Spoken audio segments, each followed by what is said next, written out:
Good evening, my fellow Americans, and happy Lunar New Year. I'm Stacey Abrams, and I'm honored to join the conversation about the state of our union. Growing up, my family went back and forth between lower middle class and working class. Yet even when they came home weary and bone-tired, my parents found a way to show us all who we could be. My librarian mother taught us to love learning. My father, a shipyard worker, put in overtime and extra shifts, and they made sure we volunteered to help others. Later, they both became United Methodist ministers, an expression of the faith that guides us. These were our family values: faith, service, education, and responsibility.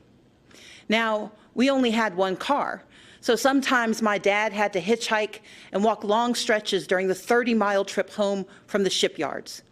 One rainy night, my mom got worried. We piled in the car and went out looking for him, and we eventually found my dad making his way along the road, soaked and shivering in his shirt sleeves. When he got in the car, my mom asked if he'd left his coat at work. He explained that he'd given it to a homeless man he'd met on the highway.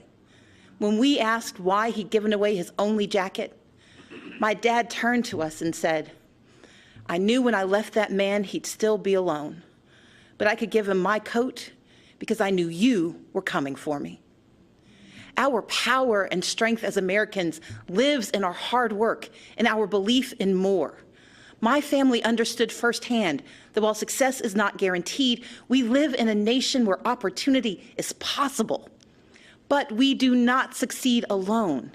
In these United States, when times are tough, we can persevere because our friends and neighbors will come for us. Our first responders will come for us. It is this mantra, this uncommon grace of community, that has driven me to become an attorney, a small business owner, a writer, and most recently, the Democratic nominee for governor of Georgia. My reason for running was simple. I love our country and its promise of opportunity for all. And I stand here tonight because I hold fast to my father's credo. Together, we are coming for America, for a better America. Just a few weeks ago, I joined volunteers to distribute meals to furloughed federal workers. They waited in line for a box of food and a sliver of hope since they hadn't received paychecks in weeks. Making livelihoods of our federal workers a pawn for political games is a disgrace.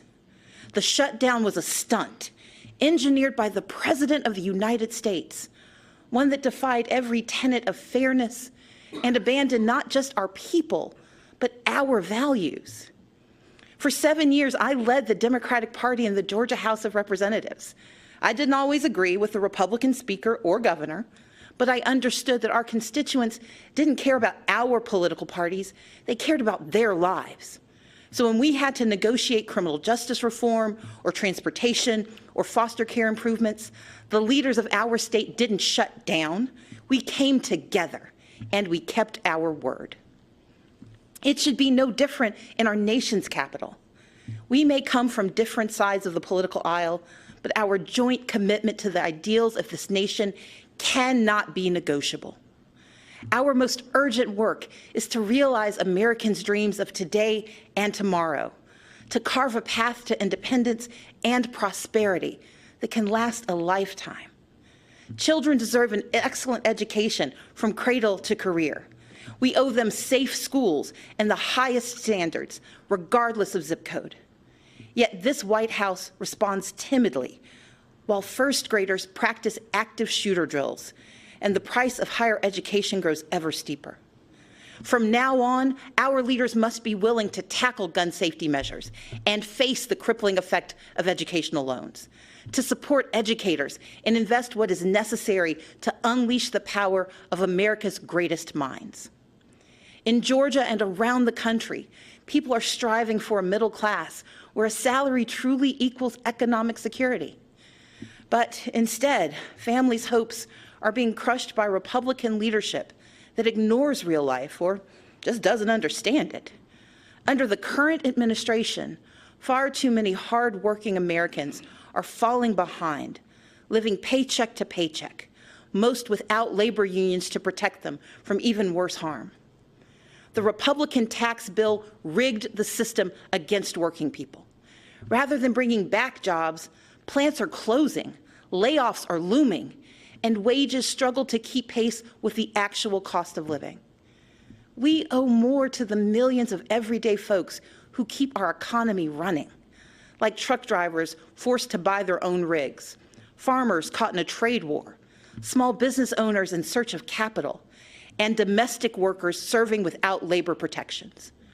Women and men who could thrive if only they had the support and freedom to do so. We know bipartisanship could craft a 21st century immigration plan, but this administration chooses to cage children and tear families apart. Compassionate treatment at the border is not the same as open borders. President Reagan understood this. President Obama understood this. Americans understand this. And Democrats stand ready to effectively secure our ports and borders. But we must all embrace that from agriculture to healthcare to entrepreneurship, America is made stronger by the presence of immigrants, not walls. And rather than suing to dismantle the Affordable Care Act, as Republican attorneys general have, our leaders must protect the progress we've made and commit to expanding health care and lowering costs for everyone. My father has battled prostate cancer for years.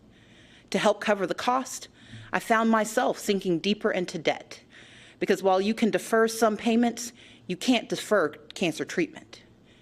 In this great nation, Americans are skipping blood pressure pills, forced to choose between buying medicine or paying rent. Maternal mortality rates show that mothers, especially Black mothers, risk death to give birth. And in 14 states, including my home state, where a majority want it, our leaders refuse to expand Medicaid, which could save rural hospitals, save economies, and save lives. We can do so much more. Take action on climate change. Defend individual liberties with fair-minded judges.